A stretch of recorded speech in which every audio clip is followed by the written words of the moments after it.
Salam dalam nama Tuhan Yesus Kristus.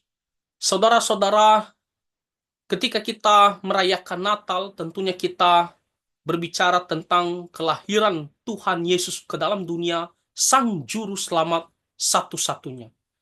Saudara-saudara, bayi Tuhan Yesus yang lahir tersebut bukanlah manusia biasa. Dia adalah Allah yang telah menjelma menjadi seorang manusia. Dia bukan seperti kita manusia yang adalah orang berdosa. Dia adalah pribadi yang kudus, yang suci.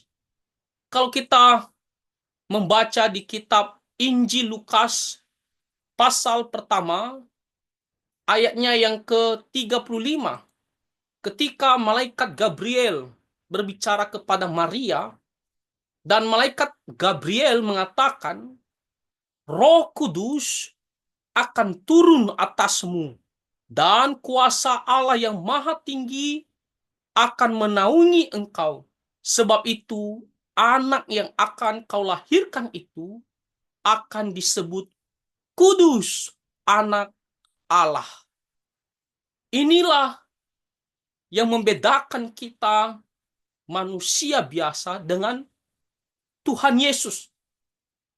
Tuhan Yesus dikatakan di sini, dia disebut kudus. Bayi yang akan dilahirkan oleh Maria itu disebut kudus. Nah, lihat kata kudus di sini. Dalam bahasa aslinya, yaitu hagios dalam bahasa Yunani.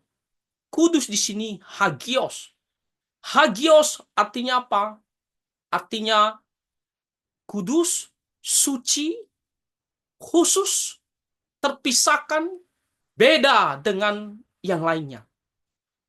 Ketika kita berbicara tentang kudus atau suci, maka itu berbicara tentang bahwa bayi Tuhan Yesus atau bayi yang dilahirkan oleh Maria tersebut tidak berdosa, tidak memiliki natur keberdosaan, 100% suci.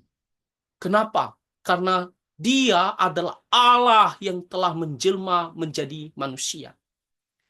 Kalau kita setiap manusia, kita ini dilahirkan dari hasil perkawinan orang tua kita. Dan ketika kita dikandung, mulai kita ada di dalam kandungan ibu kita, sesungguhnya kita sudah dinyatakan berdosa. Jadi kita tidak dikatakan berdosa ketika kita sudah lahir dan berbuat dosa. Bahkan sejak kita di dalam kandungan, kita ini sudah dinyatakan berdosa. Kenapa? Karena kita dilahirkan dari benih orang berdosa.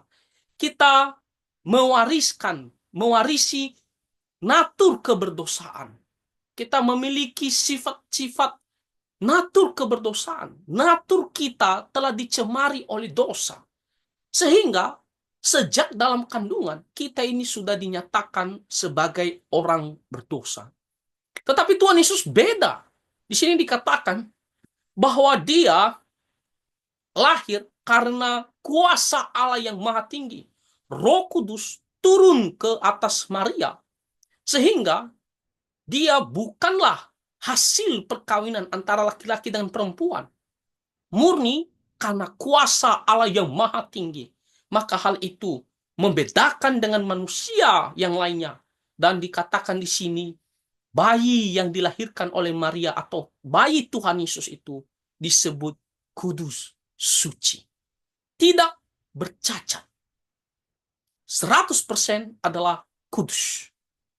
Saudara-saudara, makanya kalau kita melihat nantinya, ketika Tuhan Yesus lahir, lalu besar, dan kita melihat Tuhan Yesus sekalipun dicobai, dia tidak berdosa. Dia tidak melakukan hal yang jahat. Dia tidak gagal. Membedakan hal ini dengan Adam. Adam, ketika dia diciptakan, dia kudus, dalam keadaan suci. Tetapi dia gagal. Kenapa?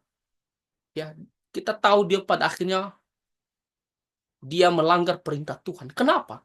Ya karena dia pada dasarnya ya hanyalah hakikatnya sebagai manusia biasa. Tapi Tuhan Yesus, dia adalah Allah yang kudus, yang suci. Dia menjelma menjadi manusia. Dan dia lahir dengan pekerjaan ajaib daripada Tuhan Allah. Dan ketika dia lahir, dia besar, dia dicobai, dia tidak gagal. Dia tidak jatuh ke dalam dosa. Makanya Tuhan Yesus bertanya kepada orang-orang, siapakah di antara kamu yang bisa memberitahukan apa yang menjadi kesalahan saya atau dosa saya? Siapa?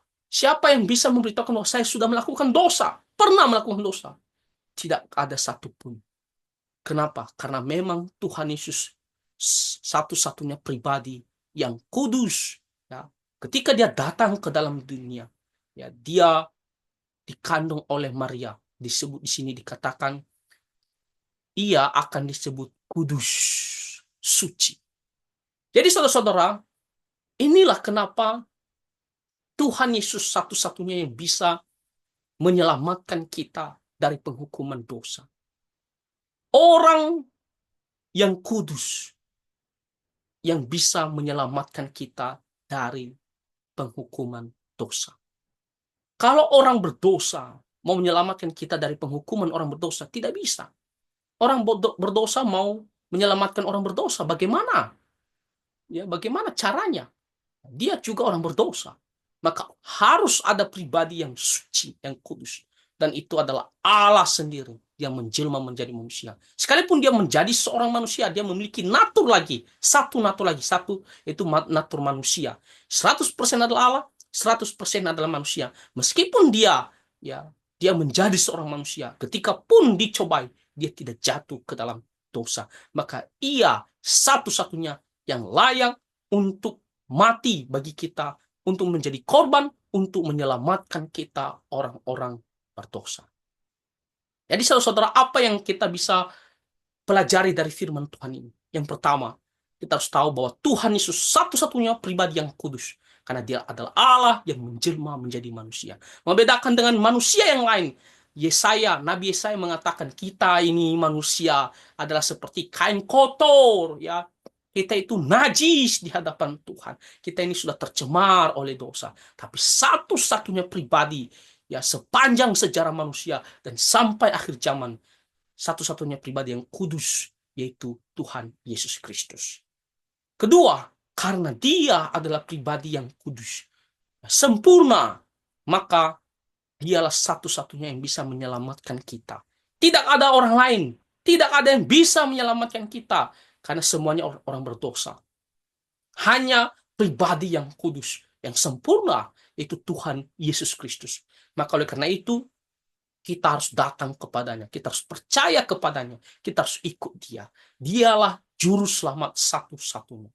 Yang ketiga, karena dia adalah kudus, maka sebagai orang-orang yang percaya kepadanya, sebagai orang-orang yang telah diselamatkan olehnya, sebagai orang-orang yang telah ditebus oleh darah Tuhan Yesus, maka marilah kita hidup di dalam kekudusan, hidup di dalam takut akan Tuhan. Kita harus memisahkan diri dari hal-hal duniawi, dari hal-hal yang berdosa.